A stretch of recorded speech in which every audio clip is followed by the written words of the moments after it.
Mga kaibigan, eto na naman tayo. At ngayon ay bibisitahin natin yung ating mga gulay at yung paglilinis natin doon sa mga iniwan ng bagyong si Pipito. At makikita ninyo ngayon kung paano na nangyari doon sa mga gulay ko. At talaga nasaktan. Kaya nagmahal ang mga gulay. Biglang nagmahal dahil dun sa mga sunod-sunod na bagyo. Kasi ang mga gulay ay nasira. At ngayon pa lang nakaka-recover. Ngayon ay nag-ani na ako ng konting saluyot at ipapakita ko. Saluyot at kung ano-ano pa na yung talbos ng kamote. Yan lang ang medyo maganda-ganda ng konti yung talbos ng kamote na hindi ganong nasaktan sa sunod-sunod na bagyo. Kasi gusto niya yung laging naulanan yan, yung kamote, yung talbusin na kamote. At yung sa kabilang taniman ko ron, wala na. Inisprayan na ng pamatay damo. So, pati mga ibang tanim ko doon. Ang natira na lang doon ay yung balinghoy o kamoting kahoy at saka yung sili na siling labuyo o siling Taiwan. At yun ang inaayos ko ng konti kanina at galing na ako doon sa aking taniman na yun. At dito naman ngayon ay ating titingnan at ibibidyo ko yung ibang mga diskarte ng mga pananim. Panoorin nyo mga kaibigan. Okay, ito yung lugar na ito yung binuwalan ng ipil-ipil. At ito na yung kahoy niya na ginilid ko na dyan. At napakalaking ipil-ipil yan. Pero sanga pa lang yan, yung pinakapuno niya ay naiwan pa. At ito na siya. Tinukuran namin. At ayan, medyo tumayo na siya at may tukod. Kahit na mamatay na yung puno ng ipil-ipil, basta yung dragon fruit na lang ang mabuhay. Dahil hindi naman nagalaw yung ugat niya. Yung ipil-ipil ay maaaring mabuhay pa yan dahil may mga ugat pa rin na nakabaon sa lupa at maaaring makadiskarte pa yan. So ganyan yan at yan ang nangyari sa ito na yung mga sanga niya na inayos-ayos ko na ipil-ipil at dyan ko na nilagay para tuloy harang na tuloy diyan sa mga taniman natin. At yung patani na nandun ay nakakadiskarte na rin at pati itong mga kamote na ito na naglalaman baka sakaling pag naarawan ng naarawan ay maglaman na siya. At may mga tanim na akong balinghoy dyan. Itong lugar na ito ay marami na akong tanim na balinghoy ito. At kung mababa pa siya at hindi naman ganong malakas yung hangin, so maganda na ng itsura niya at malalaki na. Hanggang doon, marami ito. So, siguro nasa 200 puno na yung balinghoy na yan. So, napakarami na yan pag ayan na yan. Meron akong itanim na konting saluyot dito. Pinunla ko dyan. Lalaki yan. At ayan, yung munggo na medyo dahil sa ulan hindi siya lumaki, bansot, kakaunti ang bunga. Pati itong sitaw na ito nasaktan din ang ulan, kaya ayan, wala siyang mga talbos ngayon. At itong string beans, nagkandabwal yan, ibinangon ko lang yan. At ngayon naarawan ng satay, kasalukuyan namumulaklak na rin. At ayan, mga sili, talong na ngayon nagre-recover na. At may tanim na akong mga ito, umakyat na yung patola at baka sakaling makalaki siya ng maayos dyan. ngayon mga saluyot na nagre-recover na rin. At inanihan ko na yan, binawasan ko ng ilang mga para makapagkuha tayo ng yung mga kailangan ng taong nagre-request sa atin. Gusto nila ng saluyot. O yan. O, kaya patola ito. O. At ito na yung naani ko kanina. Ito lang ang naani ko na pwedeng anihin. Talbos ng kamote. May kaunting sitaw na turo. At ito saluyot. Ang medyo marami-rami. Ayan, saluyot na yan. Medyo kinulang tayo ng pataba. At saka nasaktan sa sobrang ulan na yun. Na walang katigil-tigil na ulan. Nasasaktan din pala yung saluyot. Kaya ganyan. So, ayan yung okra. At inaani ko na yan. Pa isa-isa nga lang ang kuha. Kaya walang mabibenta. Inuulam ko na lang muna. Pero pag dumami na ng bunga yan, at sabay-sabay na nagbunga na lahat ng mga puno yan, marami na. Ganon. Ayan, o. Ang mga sili ko. At ayan, o. Yung saluyot pa. Binawasan ko na kanina. At ayun, parang balinghoy. At may tanim akong ngayon at nasaktan ng bagyo. Ngayon, nakaka-recover na. Yung sitaw na turo. Marami ito. Hanggang doon. At sinubukan kong maghasik ng pechay dito. Hindi ko pa nadidilikan. Baka sakaling makarecover. At nasaktan din ito ng bagyo. Kaya yung ganyan siya. Maliliit pa. Pero baka sakali. Kung hindi kakainin ng manok yan, meron tayong mapapala. Lalaki yan. Huwag lang sirain ng mga hayop. Okay? Ganun yan, friends. Dito sa sapa, ito. Marami na akong tanim at pagka ito ay naglakihan talagang gandun. At yung sapa na ito, dito ako kumukuha ng pang-igib. At sinasaboy ko lang dito sa mga tanim ko. Ayan. Mga kamoting kahoy, tsaka kamoting baging. Yung talbusin. Patani. Ayan. Ito, saging. Yung saging na daw ito, yung maraming buto at hindi ganong lumalaki yung laman. So, puso lang ang mapapakinabahan at pinulak ko na yung isa na laki-laki ng puso at kinuha ko na yung kanyang puso. Okay.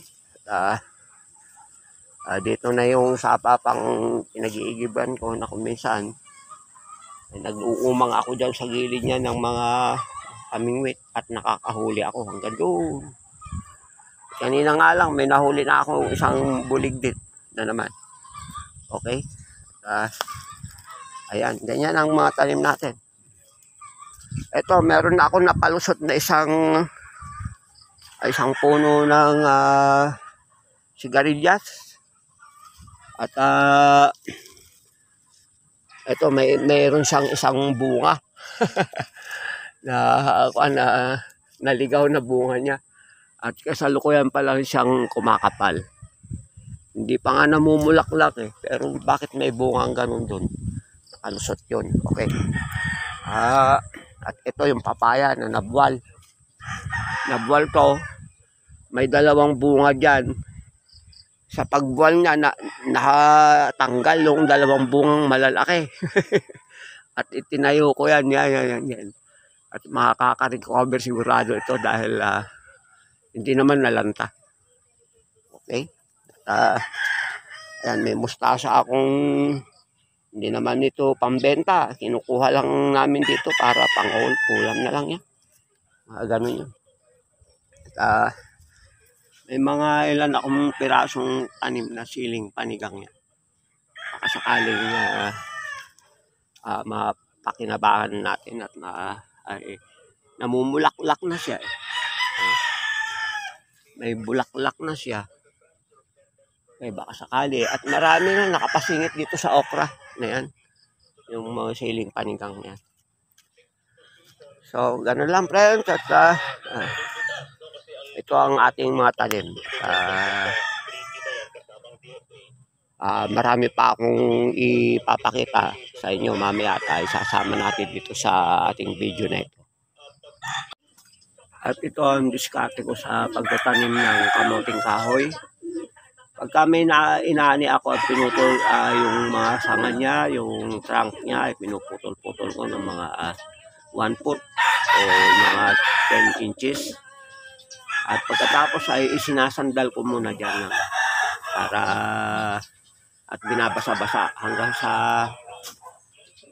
magganyan siya, mag-sprout o magkaroon ng dahon at magsanga, ay mag-ugat. So, yan ang katamtamang itanim at siguradong mabubuhay. At ganyan ang diskarte ko sa pagtanim yan. Mamaya maglilipat na naman ako. Ito, yung papaya ko dito na hindi gaano naaarawan eh. So, may bunga rin dalawa na medyo malaki na. At ayun, may sumunod. Pagkatapos, kasi yung bagyo, kaya natigil yung pagbunga niya. Pero ayan na, lumidiskarte na naman siya. So, yan ang dating. At yung aking kamansing dito ay laki-laki na. O, ayan o. Doon, sa nyog. Andun pa ang nyog. Ito. O, at yan, ito yung trunk ng yung puno ng nyog na nabuwal na galing doon sa kabila at kaya giniba itong kulungan ng mga manok dito ng aking kapatid. At tapos ayan siya. Ito may magandang nyog ako rito na meron pang kwan doon. Kamansing din. At yan, nipahat yan. Tanim yan lang aking kapatid na ngayon ay nandun na sa apa rin. Kawayan na dati wala. Lahat ng tumutubong labong niya ay kinukuha nila at inuulam. Nung dumating ako ay hindi ko pinayagan na putulin at para makalaki at magkaroon ng pakinabang dito. So, ayun. Nag-apat na siya. Sa 2, 3, 4. Yung isa na yun, medyo natumba nung bumagyo. At humapay doon. Pero hindi bali. At nakaano siya sa sanga ng mangga. Ngayon. At yung sapa. At dadami itong na ito. Hindi ito kawayan na kundi yung bayog kung tawagin sa amin. Yung makapal. Maliit lang ang butas niya sa gitna ng klase ng kawayan na ito o bayog. Okay? Meron tayong nahuling isang maliit na isda rito at nahuli ng bingwit. Ayan siya. Buhay pa. At pwede na rin yan ihaw. Tapos ang isang bagay, ito, merong isang umakyat na snake turtle dito. Galing sa sapa. Nakita ko gumagapang siya paunti-unti.